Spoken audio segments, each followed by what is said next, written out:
Assalamualaikum warahmatullahi wabarakatuh. Apa kabar anak-anakku? Semoga kalian selalu sehat dan selalu ada dalam lindungan Allah Subhanahu wa Ta'ala. Baiklah, kita akan kembali ke pembahasan bab 2, yaitu tentang ketika bumi berhenti berputar. Kelak ada suatu hari ketika kehidupan di alam semesta berakhir. Bumi yang kita tempati berhenti berputar, dan segala sesuatu yang ada di dalamnya akan hancur. Hari tersebut adalah hari akhir atau hari kiamat. Hari kiamat merupakan suatu peristiwa yang pasti terjadi.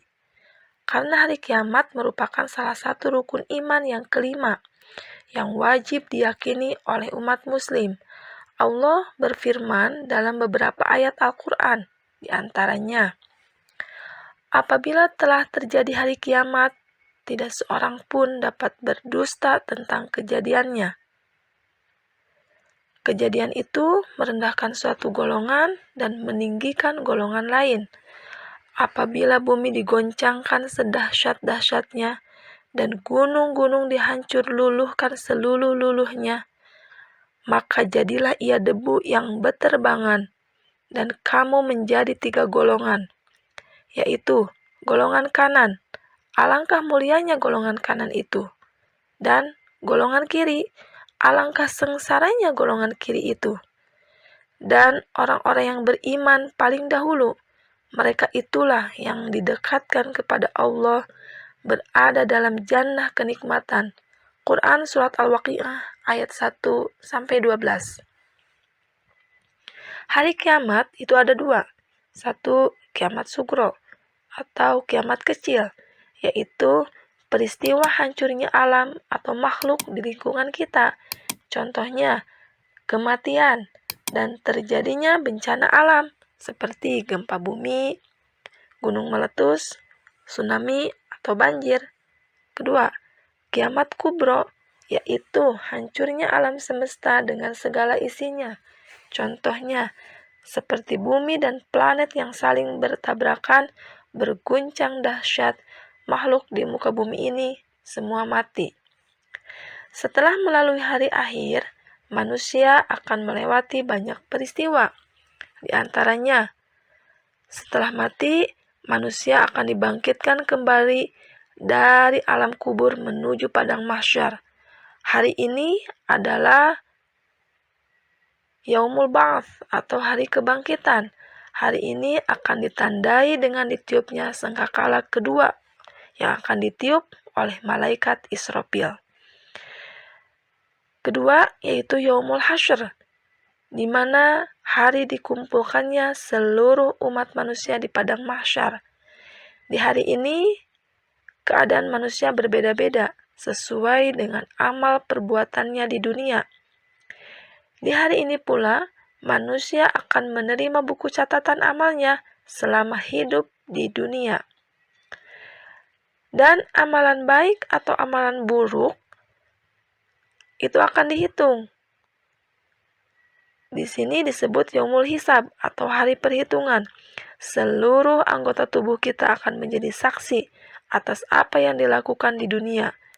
Mulut kita akan dikunci, sedangkan anggota tubuh yang lainnya akan berbicara. Lalu, Amalan manusia itu akan ditimbang, mana yang lebih berat, amal baikkah atau amal burukkah. Hari ini disebut Yaumul Mizan. Jika timbangan baik lebih berat, maka surga telah menantinya. Apabila timbangan buruk yang lebih berat, maka nerakalah balasannya. Yaumul Fasal, yaitu di mana manusia akan dipisahkan berdasarkan keimanannya. Allah akan membalas seluruh perbuatan manusia yang disebut Yaumul Jaza. Dan As-Sirat merupakan jembatan menuju surga yang membentang di atas neraka. Lalu tanda-tanda kiamat. Tanda-tanda kiamat itu ada 2. Yang pertama, tanda kecil hari kiamat seperti banyak ulama yang wafat, maksiat dan kejahatan semakin merajalela, perempuan banyak yang menyerupai laki-laki, atau sebaliknya. Lalu tanda besarnya hari kiamat, Rasulullah pernah menyebutkan, 1. Akan munculnya kabut, munculnya dajjal, munculnya ad-dabbah atau binatang melata yang bisa berbicara, terbit matahari dari barat, turunnya Nabi Isa, munculnya Ya'juj dan Ma'juj, dan munculnya 3 gerhana, gerhana di timur, gerhana di barat, dan gerhana di Jazirah Arab. Dan tanda yang paling dekat adalah ditiupnya trompet sangkakala oleh malaikat Israfil. Ini sekaligus menunjukkan hari kiamat kubro dimulai. Hikmah dari beriman kepada hari kiamat. Yang pertama, dengan menyadari semua perbuatan manusia akan dipertanggungjawabkan di akhirat kelak, maka seharusnya kita bertambah semangat mengerjakan amal kebaikan dan menjauhi perbuatan yang dilarang oleh Allah seperti berkelahi, minum minuman keras, mencuri, dan sebagainya. Kedua, membiasakan diri dengan akhlakul karimah atau akhlak terpuji seperti jujur, tidak berbohong, rendah hati, peduli kepada sesama, dan lain sebagainya. Dengan yakin akan kebesaran Allah, kita diharapkan dapat menghilangkan sifat sombong yang ada di diri kita. Selalu waspada, menjaga lingkungan rumah atau lingkungan sekolah agar tidak terjadi kiamat sugro atau hancurnya alam lingkungan sekitar kita. Tidak menunda-nunda amal kebaikan seperti sholat 5 waktu, mengerjakan PR, karena kita tidak tahu kapan kita akan meninggal. Demikian pembahasan bab 2 kali ini.